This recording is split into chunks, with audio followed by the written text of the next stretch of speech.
Boa noite. Boa noite. Tumulto no aeroporto de Congonhas deixa turistas irritados. Seleção brasileira terá seu primeiro amistoso na segunda-feira. Saberemos a opinião dos torcedores. Menina de 13 anos foi feita refém em sua própria casa. E essas são as principais notícias de hoje. E hoje, na série especial, falaremos sobre os movimentos estudantis. I don't know what you just threw that at me.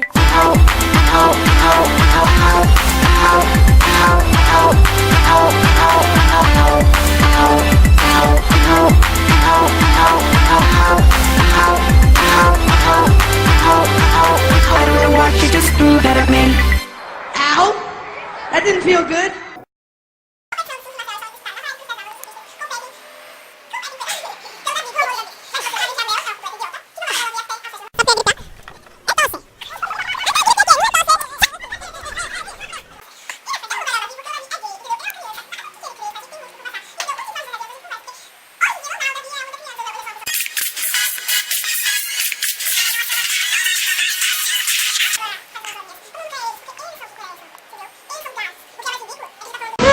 Coraçãozinho, S2, eu amo muito. E vem a gente na rua e fala, nossa, eu não acredito, parece que a gente é um ET, tá ligado? E é por isso que o Brasil vem adotando a moda xadrez e neon.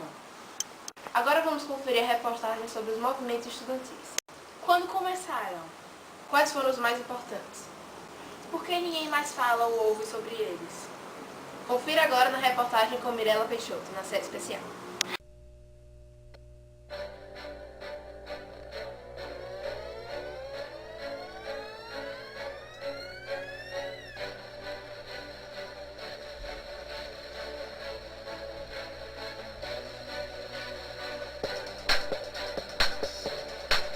Os jovens sempre mantiveram sua participação na política. Mesmo com pouca idade, eles tinham um papel significativo quando o assunto era o rumo da sua pátria. No Brasil não foi diferente.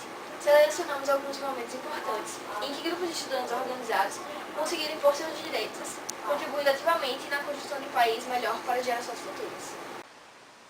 Os movimentos estudantis foram extremamente importantes porque foram eles que marcaram o fim da ditadura militar e, numa fase posterior, o impeachment do então presidente Collor.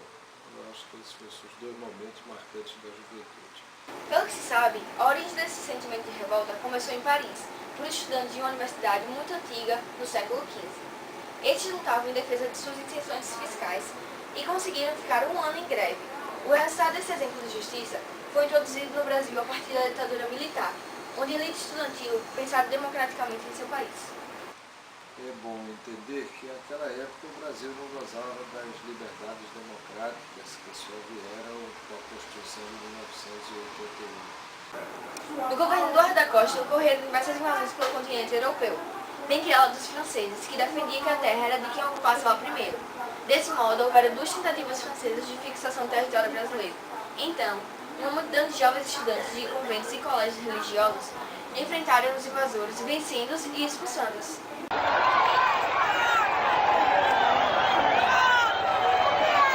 Em 1786, 12 estudantes brasileiros residentes no exterior fundaram um clube secreto para lutar pela independência do Brasil. Alguns estudantes foram fundamentais para o acontecimento da Inconfidência Mineira. Em 1827, foi fundada a primeira faculdade brasileira, a Faculdade de Direito do Largo São Francisco. Este foi o primeiro passo para o desenvolvimento do movimento estudantil, que logo integrou as campanhas pela abolição da escravatura e pela proclamação da República. Em 1901, fundação da Federação de Estudantes Brasileiros, que iniciou o processo de organização dos estudantes em entidades representativas.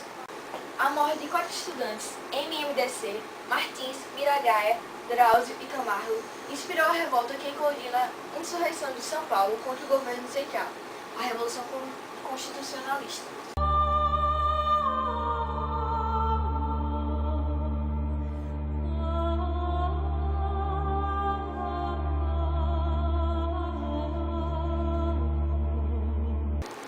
Em 1937, houve a criação da União Nacional dos Estudantes, a UNE, a entidade brasileira representativa dos estudantes universitários.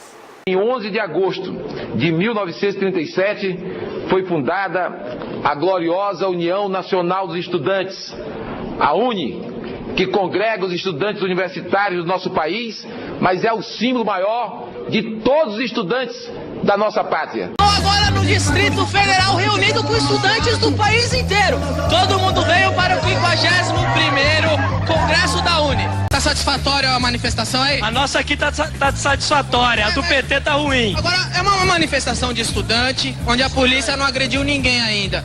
Tá faltando um cacetinho aí pra dar uma veracidade. Tá faltando, né? Tá faltando, porque na USP eles dão cacete, no Brasil inteiro tá dando cacete, tá estranho. Eu vou providenciar isso aí, fica tranquilo aí. Vocês não vão dar uma agitada aí não, velho? Não vão dar uma agitada aí?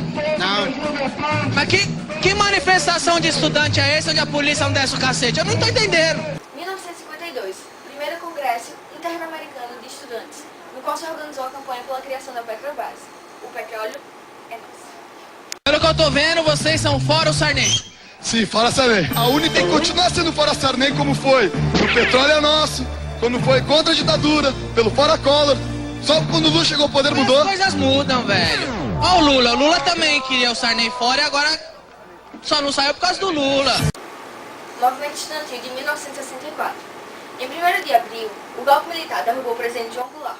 A partir daí foi instituída a ditadura militar no Brasil, que durou até o ano de 1985. Neste período, as eleições eram indiretas, sem participação direta da população no processo de escolha do presidente e outros representantes políticos. Os estudantes formavam resistência contra o regime militar, expressando-se por meio de jornais clandestinos, músicas e manifestações, apesar da intensa repressão. Na mesma época, surgiram diversas músicas de protesto contra a ditadura militar. Músicas como Alegria, Alegria, Carimba do Maluco e Para Não Dizer Que Falei de Flores. Essas músicas são ouvidas até hoje, o que muita gente não compreende são seus verdadeiros significados. Caminhando contra o vento, sem lenço, sem documento, no sol de quase dezembro, eu vou. O sol se reparte em crimes, espaçonaves, guerrilhas, encardinales bonitas, eu vou. Multiplax não vai a lugar nenhum. Multiplax não vai a lugar nenhum. Tem que ser selado, registrado, carimbado, avaliado, rotulado, se quiser voar. Pra lua taxa é alta, pro sol a identidade, mas já pro seu foguete viajar pelo universo é preciso meu carimbo dando sim, sim, sim, sim. Multiplax não vai a lugar nenhum. Caminhando e cantando e seguindo a canção. Vem, vamos embora, que esperar não é saber. Quem sabe faz a hora, não espera acontecer. Vem, vamos embora, que esperar não é saber. Quem sabe faz a hora, não espera acontecer. 1968. Em março, morre o estudante Edson Luiz, assassinado por policiais no restaurante Calabouço, no Rio de Janeiro. No Congresso da UNE, em Ibiúna, os estudantes reuniram-se para discutir alternativas à ditadura militar. Houve a invasão da polícia, muitos estudantes foram presos. Na passeata dos 100 mil, no mesmo ano, foram reunidos artistas, estudantes, jornalistas, a população em geral, em manifesto contra os abusos dos militares. 1984, o lema 1, 2, 3, 4, 5 mil, queremos eleger o presidente do Brasil. Direta já, movimento da população com participação de estudantes e políticos a favor das eleições diretas. E após 34 anos de eleições indiretas, Fernando Collor de Mello é eleito presidente de eleições diretas.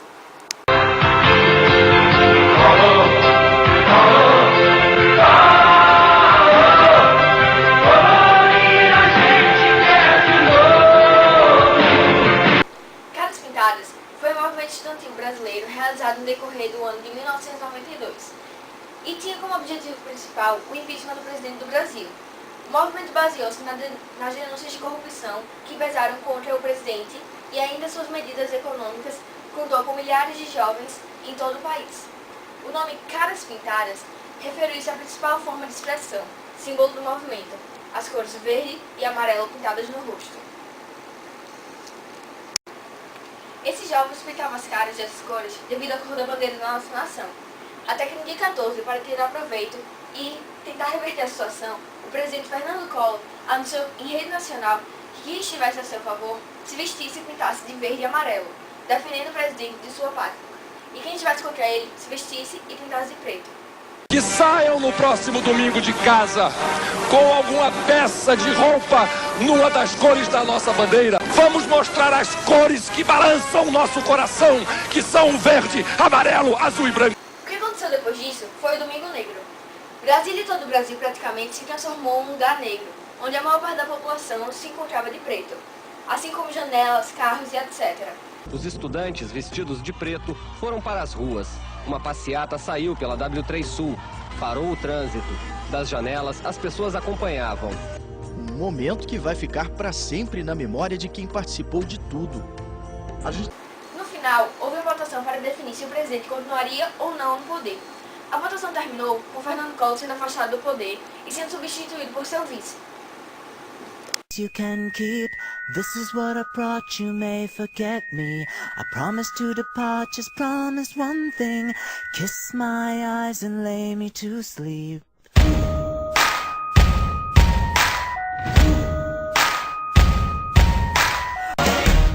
Sleep. Esse episódio foi de grande importância para o Brasil e mostrou o poder de todos os jovens sobre o governo do nosso país. Mostrou a todos que nós podemos e devemos lutar pelo que nós acreditamos. Temos que fazer o presente, consequentemente o futuro, e não esperar para que os outros o façam, pois nem sempre o mais fácil é o melhor. Só que, infeliz e estranhamente, esse foi o último capítulo até então da participação dos jovens na política brasileira, pois desde então surgiu desinteresse da parte dos mesmos, que muitas vezes nem se informam da situação atual da sua pátria. O que o senhor diria para esses estudantes em relação ao desinteresse? Eu diria que ouça os seus professores, seus pais, quem quiser, mas ouça, ponderem, não se submetam. Questione, cheque, confira, porque é melhor até um gesto de ousadia, às vezes até equivocado, mas justificável pela pouca experiência, do que a covardia dos conformistas. Boa noite, pessoal. Por hoje é só. Obrigado pela audiência. Nós vemos no próximo programa, na série especial.